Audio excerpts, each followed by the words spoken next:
One more mini blog. నేను మా husband కలిసి ఈరోజు బయటకి అయితే వెళ్తున్నాం. బయట లంచ్ చేయడానికి అయితే వెళ్తున్నాము. కొత్తగూడెంలో ఉన్న మండి రెస్టారెంట్కి అయితే వచ్చేసాము. వచ్చి రాగానే మా చిన్నోడు చూడండి అసలు ఎలా పడుకున్నాడో. ఇంట్లో సోఫా సెట్ బెడ్ అనుకున్నట్టు మంచిగా నిద్రపోతున్నాడు. అలా మంచిగా ఆడుకుంటూ టైం అలా స్పెండ్ చేసేసాము. మా హస్బెండ్ ఏమో ఏది పెడదామా ఏది ఆర్డర్ ఇద్దామా అని చూస్తున్నాను.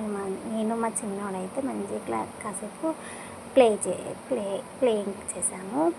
మనం ఎదురు చూస్తున్న మండి ప్లేట్ అయితే వచ్చేసింది. వచ్చి రాగానే వాళ్ళ డాడీ ఇంతకుముందు నాకు పెట్టేవాడు, ఇప్పుడేమో వాళ్ళ బాబుకి పెట్టుకుంటున్నారు. అంతే కదా, పిల్లలు వచ్చేసాక మన ప్లేస్మెంట్ అనేది ఆటోమేటిక్గా మారిపోతుంది.